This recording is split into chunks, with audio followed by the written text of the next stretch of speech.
Ang sapatos raw ay refleksyon ng personalidad ng isang tao. Ika nga, you are what you wear. E paano kung marumi na ang sapatos mo? Naku, panira ng OOTD yan.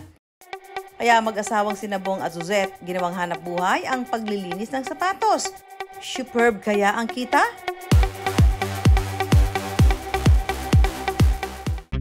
Nagtataka rin ba kayo kung bakit mabilis masira ang inyong sapatos? Nakakahinayang lalo na kung mamahalin at may sentimental value. Baka raw dahil mali ang paraan ng paglilinis nito. Sa Valenzuela, may isang shoe cleaning business na gagawin daw super linis ang inyong sapatos.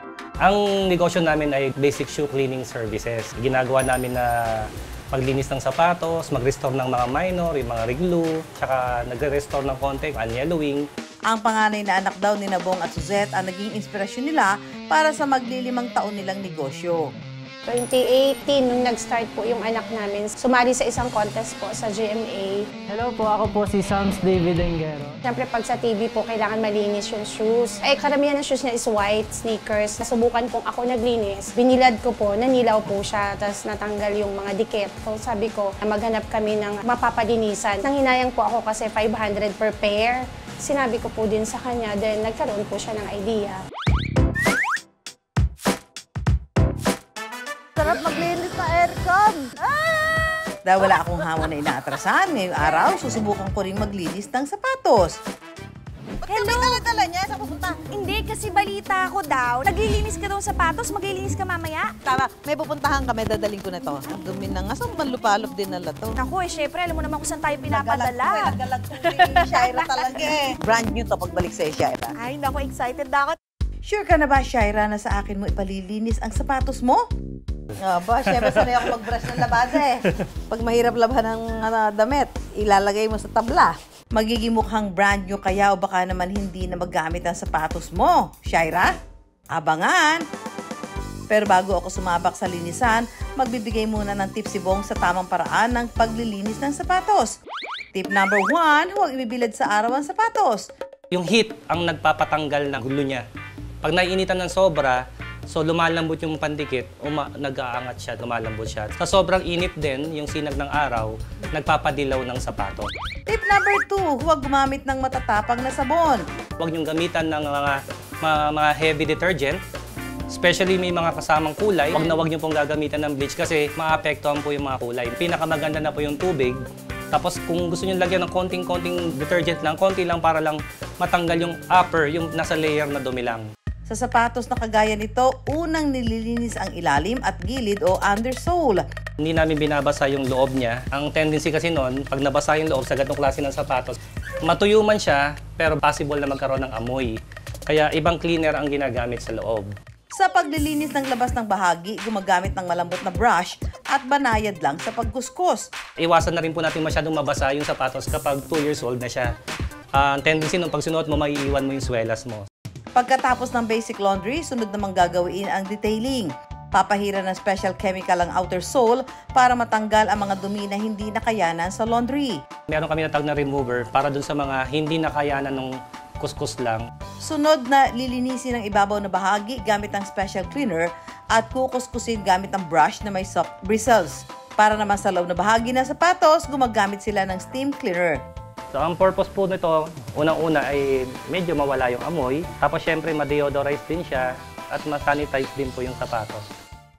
I-air dry ang sapatos hanggang sa matuyo. Paalala lang, huwag na huwag ibibilad sa araw.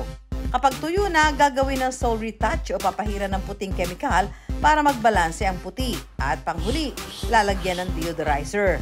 Itong ginagamit ko ay para mabango yung sapatos, syempre, at mawala yung masyadong bacteria niya. Para pag ginamit ng customer, medyo fresh yung amoy niya talaga, na parang brand new. Matapos ang mabusising paglilinis, ang sapatos na marumi, ngayon ay super linis. Maging work of art ko rin kaya ang sapatos ni Shaira Diaz? Itong si Shaira, di ko alam kung saan naglagalag. May dumi yung loob. Sir Bong, malilinis ba yan? Kaya po natin linisin yan sa gamit po ng mga cleaner na...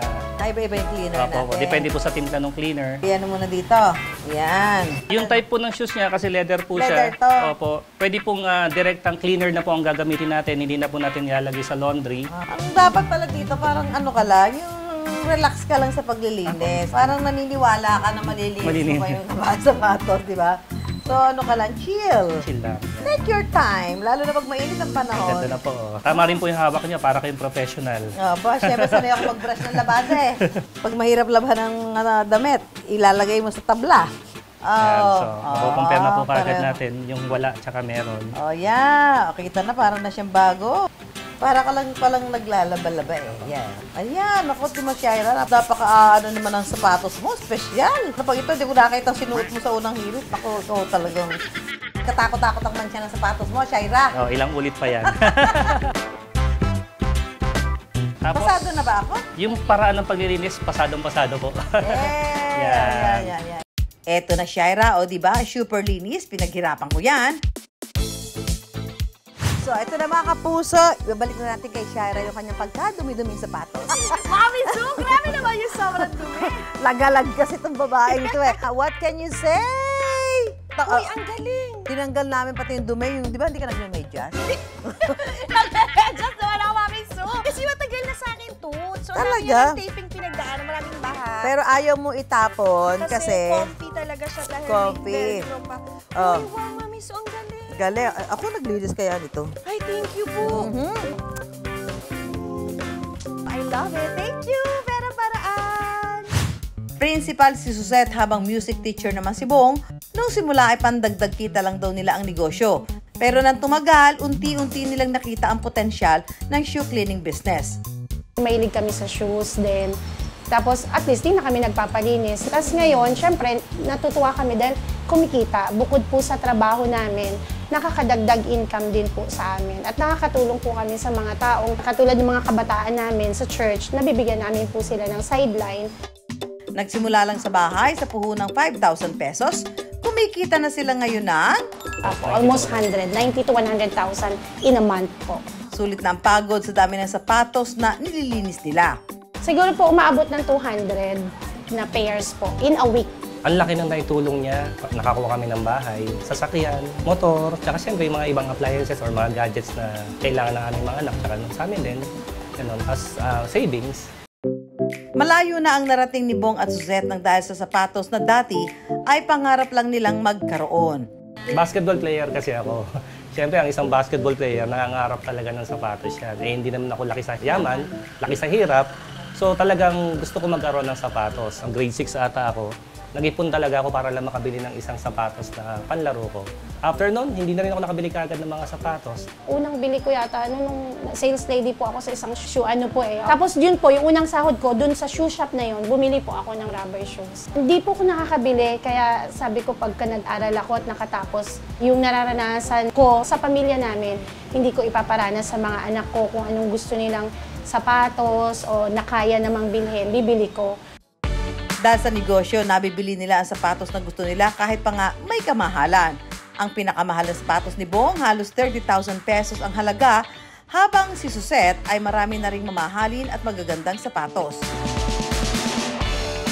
Mura o mamahalin man ang sapatos, basta malinis, tiyak na magiging kapartner sa bawat paghakbang sa pag-abot ng pangarap.